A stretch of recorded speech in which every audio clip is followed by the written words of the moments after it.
Om Swastiastu. Selamat sore pemirsa, apa kabar Anda sore hari ini? Semoga selalu dalam keadaan sehat. Senang sekali sore hari ini saya Madi Sekarang kembali hadir dalam Dialog Harmoni Bali. Ya pemirsa, kalau berbicara tentang pasangan, setiap pasangan tentunya menginginkan akan melahirkan anak-anak yang suputra, kemudian yang berkualitas. Nah ini dia yang akan kita bahas pada sore hari ini, bagaimana melahirkan anak yang berkualitas.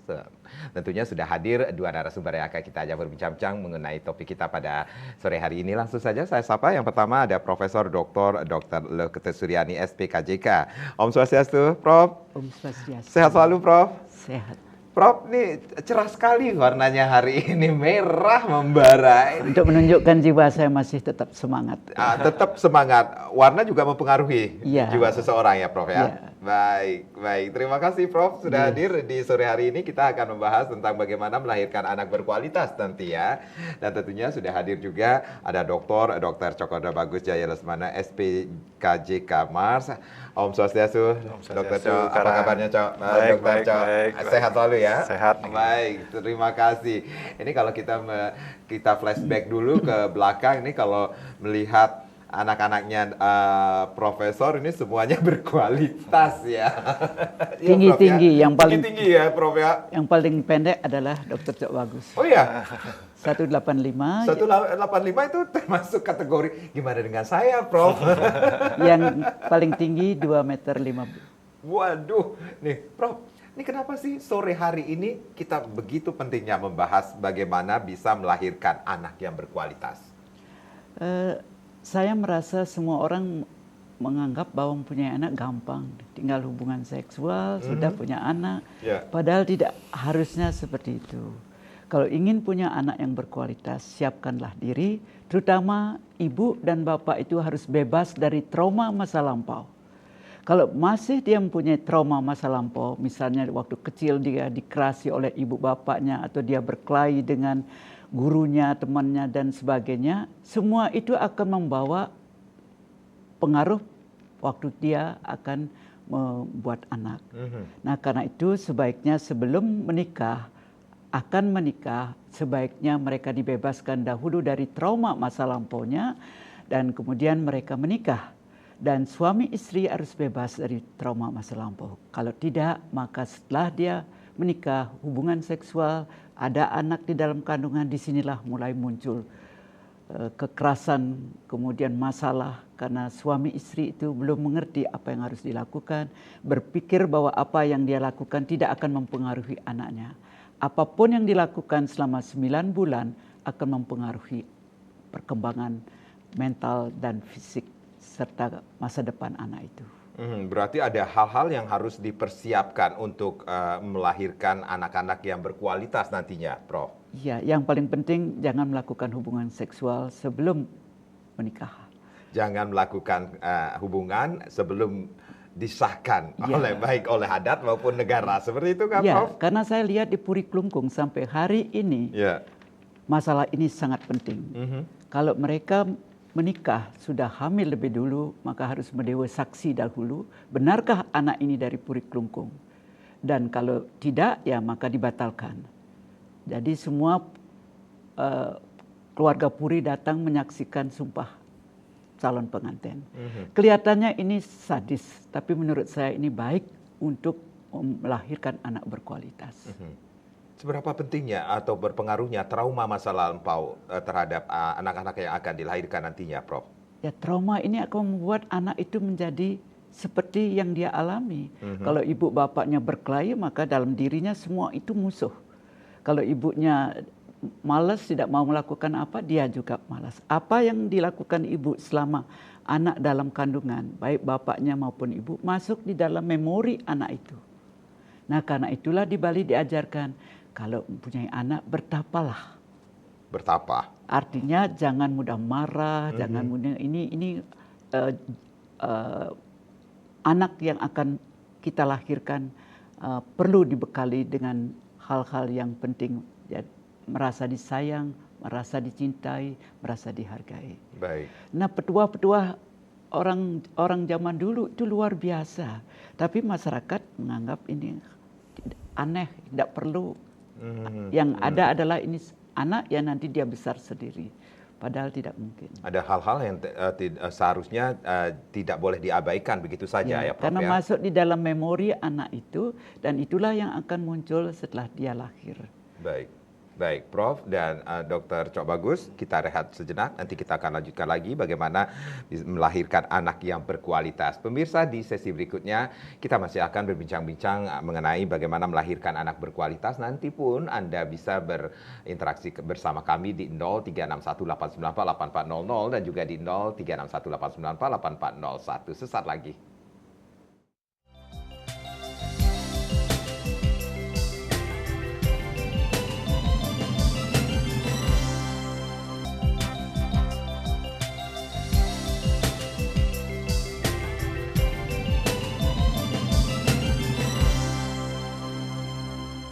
Baik, kita masih dalam Harmoni Bali atau Dialog Harmoni Bali. Bagaimana melahirkan anak berkualitas masih menjadi topik kita. Masih bersama Profesor LK Suryani dan juga ada Cokoda Bagus Jaya Lesmana tentunya. Nah, nanti kami juga akan mengundang Anda untuk berpartisipasi di 0361894800 dan juga di 0361894841. Anda bisa bertanya lebih banyak lagi tentang topik kita atau yang ada hubungannya dengan topik kita. Kembali lagi, Prof, kalau kita berbicara tentang trauma masa lampau, bisakah seseorang, khususnya seorang ibu yang ketika memiliki masa lampau yang kurang bagus bagi dirinya akan melahirkan anak-anak yang berkualitas nantinya, Prof? Ya, justru ibu-ibu yang mengalami trauma itu, kalau dia tidak bisa mengatasi dirinya, mengeluarkan trauma itu mempengaruhi perkembangan anak itu. Nah, karena itulah kami menganjurkan sebelum menikah, bisakah Anda bebaskan diri dari trauma masa lampau itu? Sehingga dengan bisa dia belajar dari trauma itu juga membuat hidupnya menjadi lebih baik. Jangan berpikir trauma itu jelek, tidak selalu trauma itu jelek. Tapi bisakah kita melihat positifnya? Misalnya waktu kecil ibu sering memukul, membedakan dengan saudara-saudaranya, tetapi kemudian dia akan bisa melihat ibu saya bukan galak, bukan benci saya, tapi karena cintanya dia memberikan saya seperti ini. Nah, bisakah kita melihat dari segi positifnya? Baik. Kalau bisa, tentu dia bisa melihat trauma itu tidak selalu menyakiti dirinya, membuat hal yang tidak baik pada keturunannya. Baik, bisa dikatakan ini ketika kita berbicara tentang masa lampau pun kita harus mengambil sisi positif dan negatifnya. Seperti itu, Prof ya. Hidup itu memang tidak selalu menyenangkan, tetapi tidak selalu mengerikan. Tapi maukah melihat ini ujian buat saya? Baik. Sudah ada, ini sudah ada Pak Ketut Niki dari Tampak Siring, Gianyar yang sudah bergabung. Om Swastiastu, selamat sore Pak Ketut, Ring Tampak Siring. Om Swastiastu, Bapak Made Suko.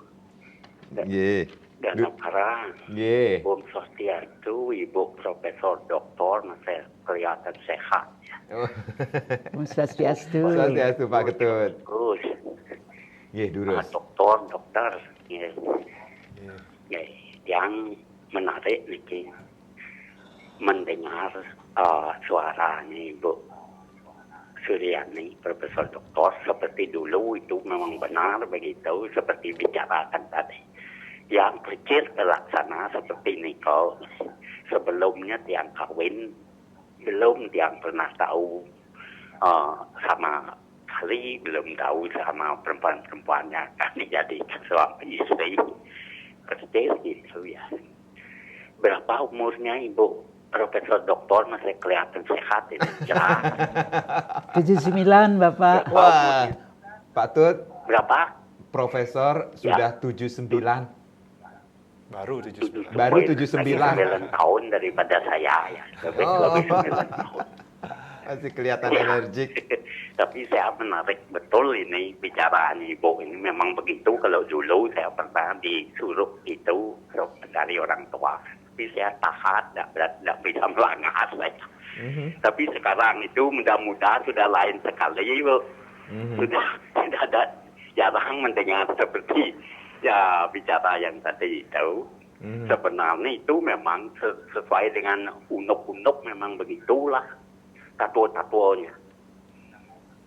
Memang Cuma itu aja bisa saya bicarakan, nanti ada kekurang lebih bicara nggak berkenan, saya mohon maaf, saya tutup dengan Brahma Santi. Oh, Santi, Santi, Santi. Wah, ini kalau dulu seperti kata Prof ini masa lampau ini diambil sisi positifnya seperti itu. Jangan diambil negatifnya selalu seperti itu, Prof. Ya. Tapi Pak Ketut tadi menggarisbawahi hubungan seks itu setelah menikah mungkin. Sehingga mungkin itu yang juga memproteksi banyak generasi Bali sebelumnya.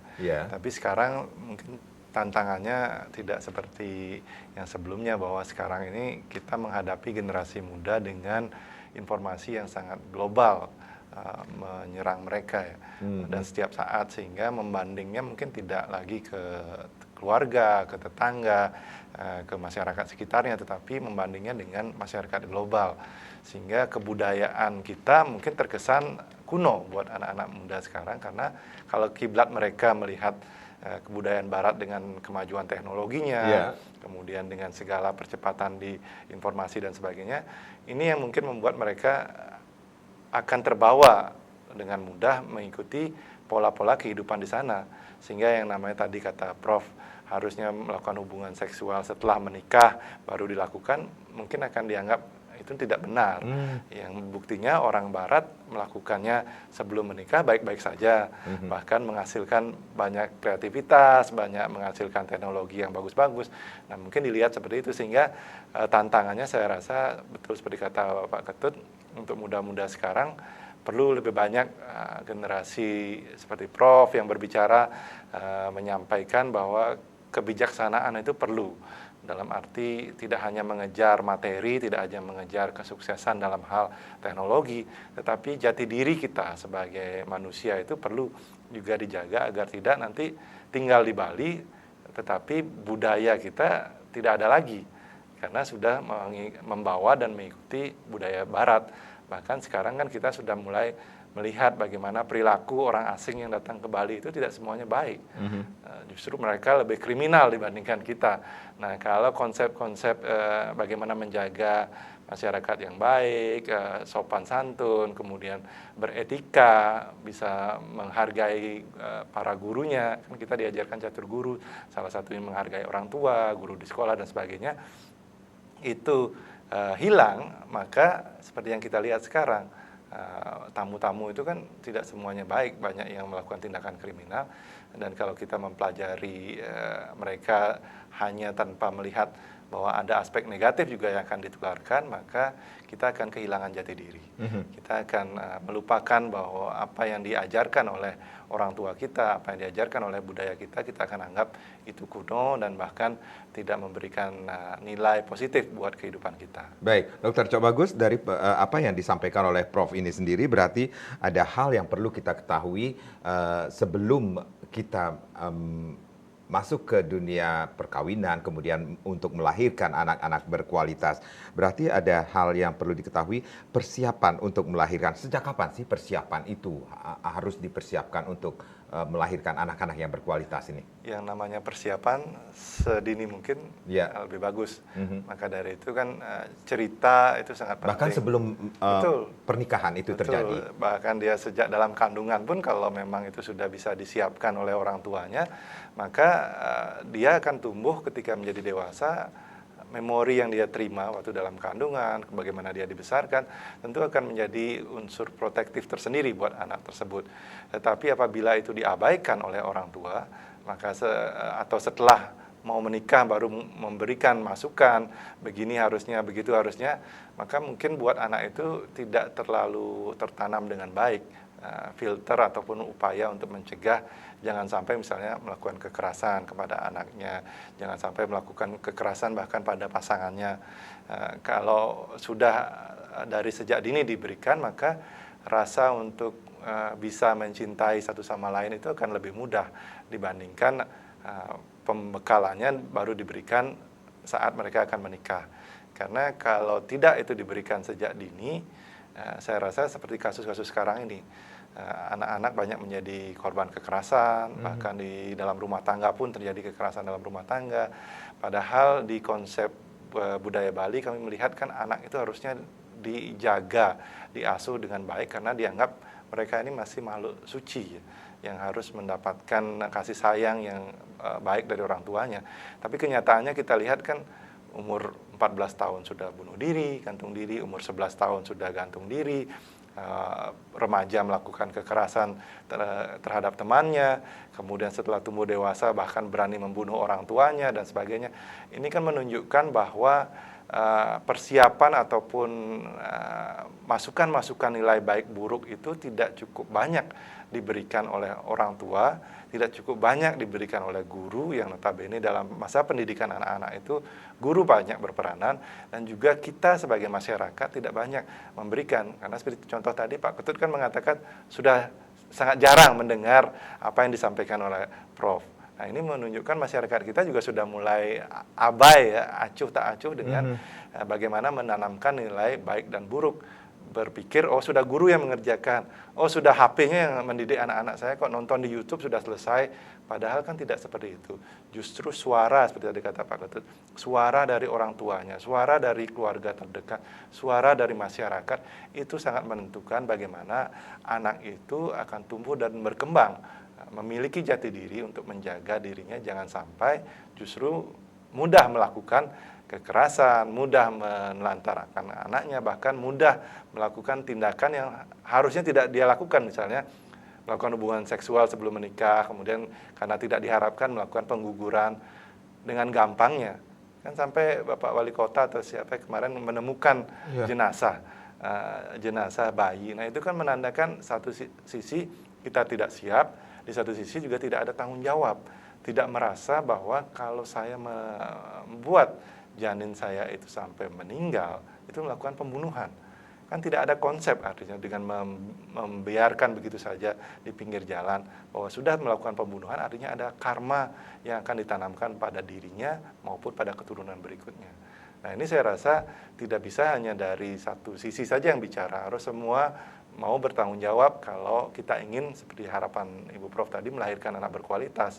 Anak berkualitas itu bukan hanya tanggung jawab bapak ibunya saja, karena nanti dia begitu lahir, dia akan berinteraksi dengan lingkungan sekitarnya, dengan keluarga besarnya, dengan masyarakatnya, dengan dunia pendidikan, dengan pemerintahnya.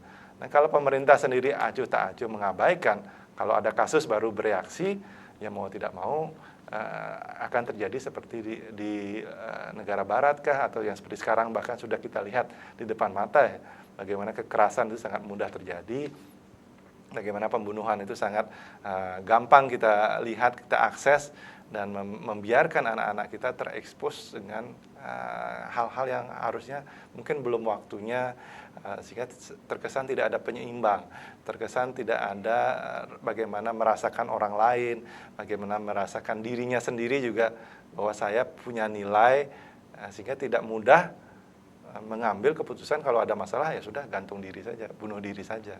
Kan itu yang perlu kita pikirkan bersama, dan itu yang membuat melahirkan anak berkualitas itu bukanlah pekerjaan yang mudah, saya rasa. Jadi bisa dikatakan ini pesan-pesan orang tua yang bisa dikatakan nih old fashion yang dulu itu perlu ditanamkan kembali seperti itu. Ditanamkan kembali dengan cara dan gaya yang pas dengan kekinian. Karena kalau tidak ya seperti tadi, itu kan tradisi, itu kan sudah kuno, di museum aja taruh, selesai sudah.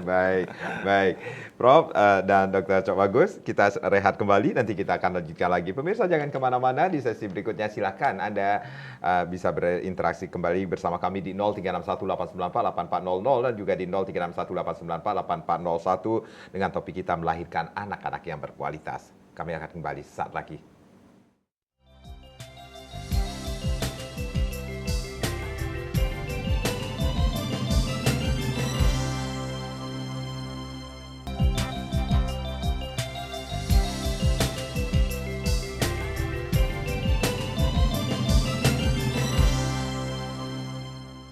Ya, terima kasih Anda yang baru saja bergabung bersama kami di Dialog Harmoni Bali. Bagaimana melahirkan anak-anak berkualitas masih menjadi topik kita di sore hari ini. Masih bersama Profesor Elka Suryani dan juga ada Dr. Cok Bagus di sini. Silakan Anda bisa menghubungi kami kembali di 0361894800 dan juga di 0361894841. Saya ke Profesor dulu, Prof. Berarti seorang calon ibu atau seorang ibu sulit juga untuk melahirkan anak-anak yang berkualitas kalau mempunyai masa lampau yang tidak menyenangkan bagi dirinya. Seperti itu kah, Prof? Iya. Jadi kalau waktu dia muda, dia mengalami masalah dengan orang tuanya, tanpa sadar dia melakukan hal yang sama pada anak-anaknya. Nah, karena itu sebaiknya di Bali kan sudah diajarkan sebelum nikah bersihkan dulu calon pengantin-pengantin ini dari beban masa lampau. Ada upacaranya. Tetapi kita kan menganggap itu tahyul. Tetapi menurut saya apa yang dilakukan oleh mereka yang baru menikah membawa apa yang dialami waktu dalam kandungan. Trauma-trauma tidak disenangi oleh bapak ibunya, mau digugurkan, apakah mau dibuang, kemudian waktu dia besar, waktu dia lahir tidak ada yang menghiraukan, dibiarkan pembantu, dan tanpa sadar pembantu pun juga melakukan kekerasan seksual dan sebagainya. Hal-hal ini tidak pernah menjadi perhatian bahwa betapa bahayanya kalau kita punya anak tidak kita berikan kasih sayang untuk masa depannya. Nah, karena itu seharusnya kita mulai memberikan pendidikan sebelum menikah. Kembalilah seperti dahulu. Karena banyak orang tua punya anak hamil dan sebagainya itu tidak pernah berhirau, cuma hamil saja. Tapi hamil itu memberikan masukan. Apakah cerita, ngobrol sama anak, walaupun dalam kandungan bisa diajak ngomong. Kemudian kalau makan bersama suami istri itu pun terinspirasi oleh anak itu bagaimana sayangnya bapak dan ibu dan sebagainya. Tapi sekarang kan semua masing-masing. Hamil-hamil, suaminya kerja-kerja. Tapi setelah lahir juga anak diserahkan pada pembantu, pada orang tuanya dan sebagainya. Nah, karena itu maukah kita bertanggung jawab kalau ingin melahirkan anak berkualitas? Seperti waktu KB misalnya, kita dipaksa orang Bali punya anak 2. Kalau lebih gugurkan. Tanpa sadar kita melakukan pembunuhan banyak pada anak-anak. Apalagi kalau waktu pakai spiral. Jangan berpikir memakai spiral itu tidak membahayakan. Menurut saya spiral itu adalah mencegah nempelnya. Padahal sudah ada, kalau pertemuan sperma ovum bersatu ada roh. Roh sudah ada dan spiral itu mencegah. Itu kan berarti membunuh. Dan kita tidak awas.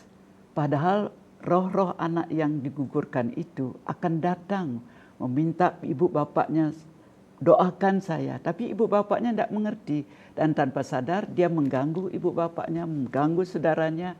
Dan inilah yang sebenarnya membuat keluarga kita kacau. Dan kami melihat setelah keluarga berencana itulah di Bali kasus gangguan jiwa berat sangat tinggi. Paling tertinggi di Indonesia. Karena kita dipaksa untuk menggugurkan anak dan sebagainya. Dan ternyata bayi-bayi yang digugurkan walaupun dia baru 10 hari, dia sudah punya roh, punya atma. Itu membunuh anak itu. Nah, ini perlu diterangkan pada masyarakat. Karena ini budaya Bali sudah luar biasa leluhur kita mempunyai. Tapi kita tidak mau memperhatikan ini. Artinya kalau meninggal itu mati itu misalnya, rohnya tidak langsung bersatu dengan beliau kan? Oh tidak. Karena dianggap kan kalau janin atau bayi itu belum banyak ada dosa. Beda dengan kalau orang dewasa, dia upacaranya jadi tambah banyak karena begitu banyak kejadian yang dilalui. Tapi kalau janin atau bayi itu meninggal ya sudah langsung menyatu. Mungkin konsep itu yang itu janin itu dia perlu doa dari ibu bapaknya. Ini kan ibu bapaknya tidak tahu atau belum tahu, dia memang cuma gugurkan, itu kan cuma sekedar setetes darah. Padahal itu roh ada. Kalau dia mau mening, itu datang kok anak itu. Baik. Nah, ini yang bisa dikatakan, bisakah seseorang berdamai dengan masa lampaunya itu sendiri, Prof? Berdamai? Iya. Bisa kalau dia mau menyelaminya. Mulai melihat ada apa waktu itu. Ya, sehingga kalau dia sudah melihat dan kemudian tahu bahwa ada anak-anak yang dia gugurkan karena dia pakai keluarga berencana, yaitu spiral dan sebagainya, ninglah. Tidak perlu pakai upacara besar-besaran, cukup ning. Mohon pada Tuhan berikan saya ketemu dengan janin saya yang saya tidak tahu bahwa dia gugur. Dengan demikian dia dengan hening dia akan merasakan anak itu datang. Walaupun tidak bisa melihat tapi merasakan bahwa dia akan datang. Baik. Dan itu bisa dilakukan semua orang atau semua orang bisa di rumahnya. Bisa melakukannya. Semua orang itu anaknya. Yang paling bisa adalah ibu dan bapaknya yang bisa mendoakan dia untuk seterusnya. Kalau tidak ada. Ya, sehingga sekarang wajarlah di mana-mana gentayangan roh-roh mengganggu semuanya. Baik, Dr. Cho. Tadi Dr. Cho mengatakan ini untuk melahirkan anak-anak yang berkualitas ini banyak hal yang berperan di sini. Berarti bukan hanya sekedar ibu bapaknya saja, tetapi banyak yang berperan. Ya, tapi yang paling awal kan memang seperti kata Prof dari ibunya. Karena ibunya yang akan mengandung pertama kali 9 bulan itu, 9 bulan kehidupan awal seseorang itu yang akan menentukan kemudian the rest of their life ya, kehidupan selanjutnya. Tetapi dalam perjalanannya memang akan banyak faktor yang mempengaruhi. Tidak bisa kita hanya meminta orang tuanya saja yang mengurus anak tersebut, tetapi kita pahami bahwa 10 tahun pertama memang porsi terbesar orang tua dan keluarga. Tapi di sana juga kita lihat akan ada interaksi dengan dunia luar, dengan dunia pendidikan, kemudian dengan masyarakat di sekitarnya. Nah, kalau masyarakat di sekitar maupun dunia pendidikan tidak memahami perkembangan ini, perlunya ada perhatian dari mereka, maka anak ini akan tumbuh dengan liar kesannya ya. Di tengah lagi kita pahami orang tua sekarang kan dituntut untuk berkontribusi secara ekonomis dan sosial. Sehingga banyak dari orang tua sekarang mengejar karir, kemudian mengejar ekonomi, dan terkesan mengabaikan karena sudah tugasnya selesai. Bisa menghasilkan anak, dan kalau ditanya keluarganya lengkap. Sudah ada anak, sudah ada istri, sudah ada pasangan, lengkap.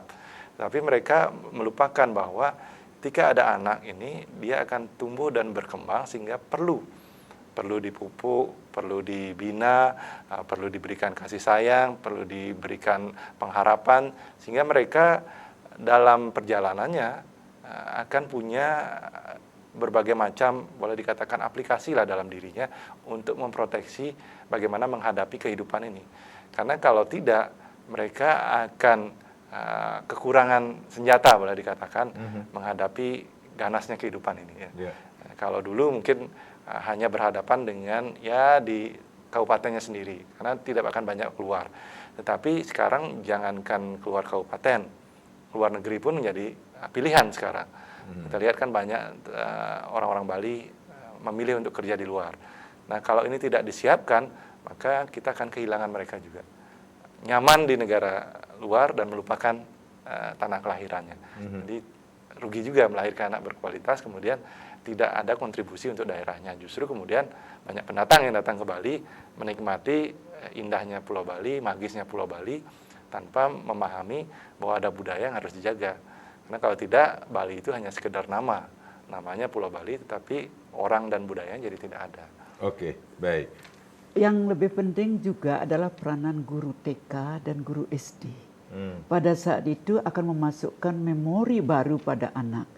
Jadi bisakah kita mendidik guru TK, guru SD itu memberikan masukan pada anak bagaimana dia berkhayal ada Tuhan, ada dewa dan sebagainya datang malamnya menyayangi. Tapi kalau gurunya sendiri sudah bermasalah, nah, karena itulah kita harus dimasukkan malah masalahnya mereka kan itu. Itu pentingnya guru TK dan SD yang akan beri masukan karena saat itu anak-anak lebih mulai percaya dengan gurunya. Jadi kalau guru sudah bilang kamu harus tidur, dia pasti mau tidur. Baik. Nah, karena itu berikan pendidikan guru TK dan SD menyayangi seperti anak sendiri. Jadi gurunya pun harus berdamai dengan masa lalu mereka sendiri untuk memberikan edukasi. Karena kita lihat kan guru-guru sekarang mengajar itu berdasarkan kurikulum. Jadi apa yang ada di kurikulum itu saja yang diajarkan. Tapi kalau Prof berharap guru itu mau memasukkan nilai baik dan buruk, itu mungkin kurikulumnya dulu rasanya perlu diperbaiki. Ya, di dalam guru TK dan guru SD itu kan gurunya bercerita tidak memberikan seperti guru-guru SMP itu bercerita bagaimana bawang merah, bawang putih, bawang merah kalau dia suka marah dan bawang putih saya. Yang dulu, Prof. Ya. Mungkin dulu ya. Nah, sekarang kita lihat buku-buku anak SD itu kayak buku sarjana. Nah, sekarang janganlah kita melihat terlalu jauh. Untuk apa kita punya sarjana yang tidak punya perasaan, tidak punya keinginan dan tidak ada ide-ide yang bagus. Baik. Ya. Baik, Dokter Cho, dari tadi kita berbicara tentang bagaimana melahirkan anak berkualitas. Nah, mungkin banyak juga yang akan bertanya ini, apa sih definisi dari anak berkualitas itu? Nah, itu yang perlu diketahui juga. Saya rasa juga ini menarik karena orang berpikir kualitas itu kalau saya bisa memenuhi secara ekonomi, mereka bisa menunjukkan dirinya di posisi yang menengah ke atas. Tapi kenyataannya kan kita lihat belakangan ya, beberapa waktu yang lalu materi sudah sangat luar biasa, penampilan sudah bagus, body bagus, tapi kenyataannya yang terjadi justru melakukan tindak kekerasan. Nah, ini menunjukkan bahwa ada sesuatu yang salah dalam kita mendefinisikan anak berkualitas. Banyak orang tua bangga ketika anaknya sudah punya medali Olimpiade, sudah bisa banyak mendapatkan penghargaan. Sudah jadi profesor. Tetapi ada ternyata esensi dasar yang tadi Prof katakan, merasakan orang lain dan dirinya itu yang rasanya kalau nilai baik buruk tidak ada penanaman sejak dini itu tidak akan ada. Istilahnya aplikasinya nggak ditanamkan sama orang tuanya. Yang diberikan adalah glamornya kehidupan ini. Ini yang membuat akhirnya kualitas itu jadi tidak seperti yang diharapkan. Bahwa berkualitas itu baik secara fisik, mental dan spiritualnya memang bisa menjadi orang yang secara kemampuan dia bisa merasakan dirinya, merasakan orang lain, dan berkontribusi tentunya. Nah, kalau ini tidak diberikan, saya rasa kualitas itu jadi beda-beda ya. Setiap orang menganggap, sehingga wajar di satu sisi mungkin orang tua inginnya ya yang penting berkualitas dia secara nilai pelajaran. Satu sisi yang penting berkualitas secara olahraga, yang penting berkualitas secara materi. Nah, itu kembali lagi seperti kata Prof tadi, bagaimana orang tuanya memberikan value atau nilai tentang arti kualitas itu sendiri. Baik, Prof, berarti ini orang tua, kemudian guru sejak TK sampai SD, ini penanaman pendidikan budi pekerti juga sangat dibutuhkan. 10 tahun pertama itu saja. 10 tahun pertama. Kalau sudah lepaskan dia, enggak masalah. Dia bisa membaca buku, nanti bisa bergaul dengan yang orang lain, dan dia sudah bisa memilih mana yang baik dan mana yang buruk. Dan kita lihat dari perkembangan anak, tidak hanya mentalnya, tapi tubuhnya juga akan meningkat. Jadi tidak kerdil. Ya, bisakah kita melahirkan anak Bali yang tinggi-tinggi juga? Jadi tidak hanya orang Barat. Kalau dulu kan orang Bali tidak boleh makan sapi. Tapi justru sapilah yang membuat anak itu bisa tinggi. Bukan babi, bukan ayam. Kalau lihat binatangnya kan babi lebih kecil dari sapi. Yang tidak boleh di Bali, mise. Nah, itu mungkin salah pemahamannya. Aduh, ini saya kurang makan sapi. Jadi kalau ayam ya kecil. Kalau sapi ya gede-gede seperti anak saya kan semuanya sapi. Tinggi-tinggi banget nih yang paling kategori pendek itu 180-an nih. Ini paling pendek 185. Ya, dari nutrisi memang penting. Nutrisi tapi juga penting sekali. Kualitas kehidupan mereka juga perlu diperhatikan. Nutrisinya bagus tapi stres di rumah juga nggak ada gunanya. Kan? Kecil juga. Oke, baik. Ini sangat banyak faktor yang menunjang untuk melahirkan anak-anak yang berkualitas, Dok. Minimal bisa kita identifikasi satu persatu ya. Seperti tadi makanan perlu memang dipersiapkan bagaimana makanan yang sehat dan seimbang. Kemudian juga kualitas di rumah, bagaimana orang tua ada waktu juga untuk anak-anaknya, sehingga tidak hanya selamat pagi, selamat malam untuk menidurkan mereka saja, tetapi ada juga waktu untuk bercengkrama, memahami permasalahan mereka. Karena kita pahami kan anak-anak itu sedang masa tumbuh dan berkembang, belum semua pengalaman mereka dapatkan. Sementara kita sebagai orang tua yang sudah dikatakan makan asam garamnya kehidupan, maukah meluangkan waktu, tidak menggurui mereka, tapi minimal memberikan gambaran, pilihan-pilihan kehidupan ini seperti apa, sehingga anak-anak kita tidak sampai salah arah dalam mencari apa yang menjadi tujuan hidup mereka. Karena kalau tidak, sekarang ini tantangannya kan gadget, informasi, teknologi itu begitu derasnya, kita bersaing sangat luar biasa dengan mereka. Waktu yang kita anggap cukup dulu itu sekarang mungkin tidak ada bandingnya, karena anak-anak kita 3 detik aja sudah informasinya tidak dianggap bagus, mereka akan skip, mereka akan pindahkan. Apalagi kalau kita mencoba untuk bercerita sebelum tidur, mungkin challenge-nya tidak semudah dahulu memberikan waktu dengan mudah kepada anak-anak kita. Nah, itu yang saya rasa perlu menjadi perhatian buat orang tua kalau ingin melahirkan anak yang berkualitas. Baik. Prof dan Dr. Cok Bagus, kita rehat kembali. Kita akan lanjutkan lagi obrolan kita tentang melahirkan anak-anak yang berkualitas sesaat lagi.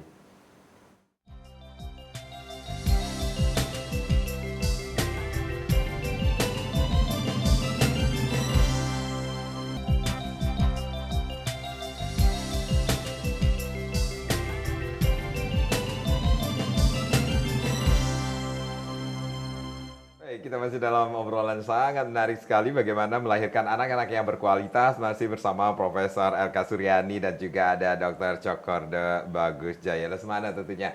Kami masih memiliki satu segmen lagi, silakan Anda yang ingin bergabung bersama kami, akan kami memberikan kesempatan di 036189484400 dan juga di 036189484401 tentunya. Baik, ternyata untuk melahirkan anak-anak yang berkualitas bukan hanya kita berbicara tentang kualitas secara pendidikan, tetapi budi pekerti juga yang harus kita perhatikan, dan itu bisa ditanamkan 10 tahun pertama seperti itu ya Prof ya. Bukan ini tugas dari orang tua saja, tetapi juga yang di sekitarnya, lingkungan juga mempengaruhi anak-anak tersebut Prof. Guru-guru, guru TK SD seperti itu Prof. Ya memang waktu kecil lah kita menanamkan budi pekerti, tata krama. Kalau saya lihat orang menganggap bahwa tata krama di Puri Klungkung itu feodal. Tapi saya melihat ini tata cara yang bagus. Bagaimana kalau kita makan, anak itu harus menunggu sampaikan pada ibu bapaknya, dan tidak siapa yang duluan makan mengambil dan sebagainya. Itu ada aturannya. Tapi di kehidupan kami waktu kecil tidak seperti itu. Kelihatannya feodal, tapi di sini banyak hal yang perlu kami dapatkan. Misalnya saya karena orang Jawa, ya saya tetap harus bahasa halus sama anak saya.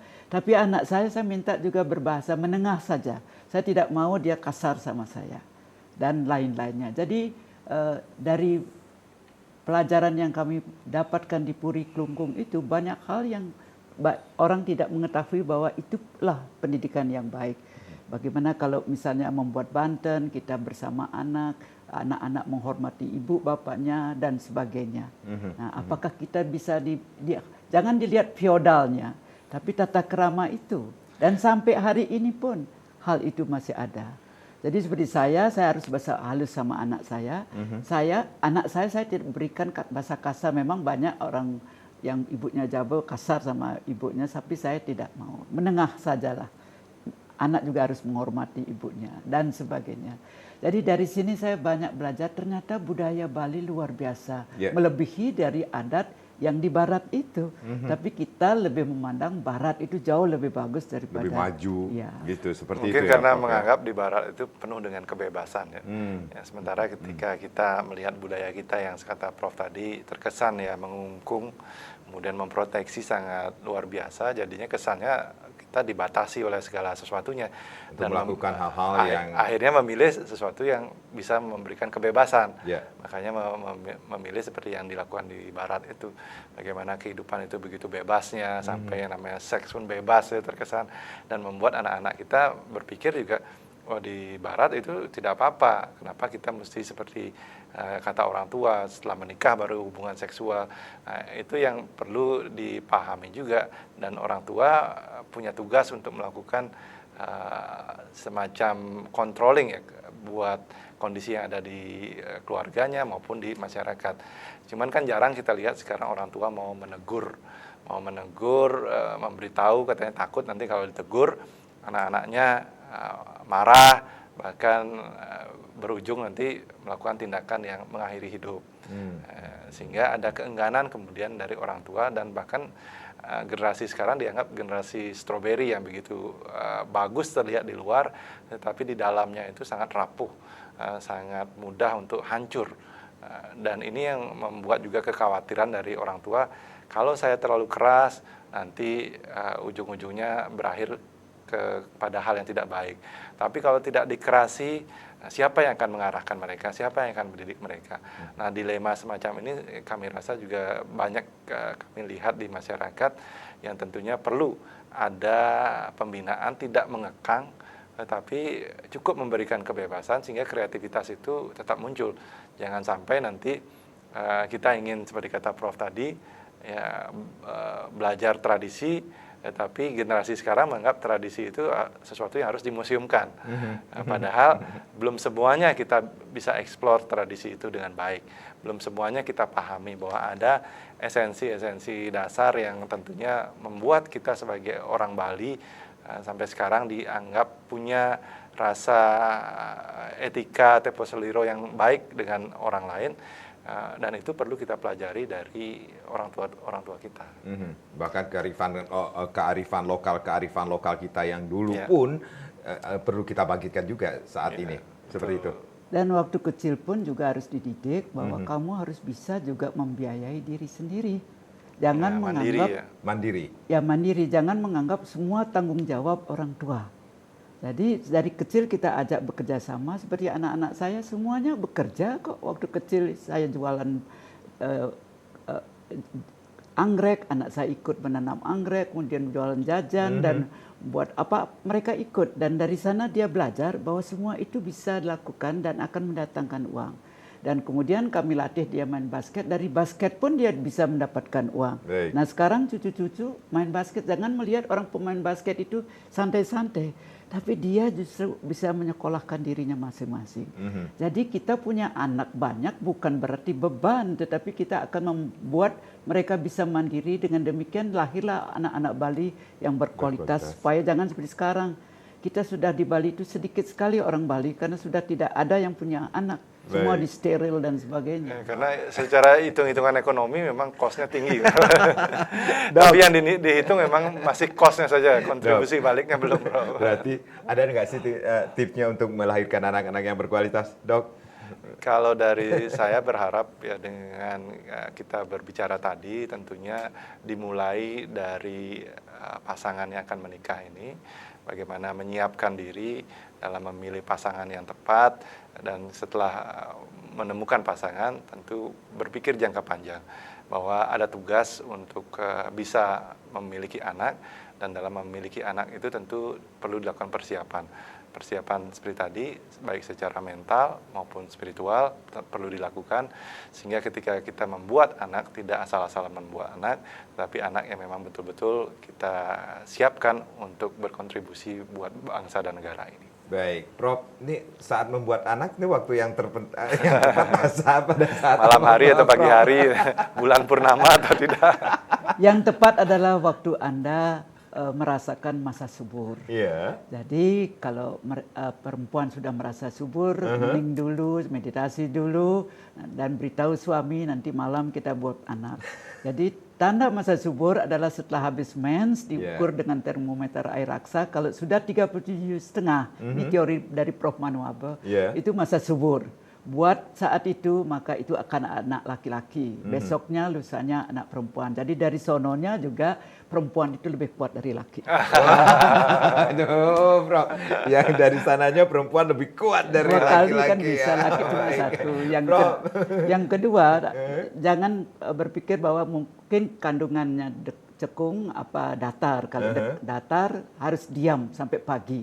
Tapi kalau cekung itu diperkosa pun jadi. Jadi berpikirlah ini datar sehingga sampai pagi Anda harus diam baru pasti jadi. Baik, Prof. Dr. Cho, bagus. Terima kasih sudah sharing. Mudah-mudahan apa yang kita berbicarakan ini memberikan manfaat nih untuk bagaimana melahirkan bagi pasangan ya, untuk melahirkan anak-anak yang berkualitas. Sekali lagi terima kasih sama Madi Sekedene Karang. Terima kasih, sampai jumpa.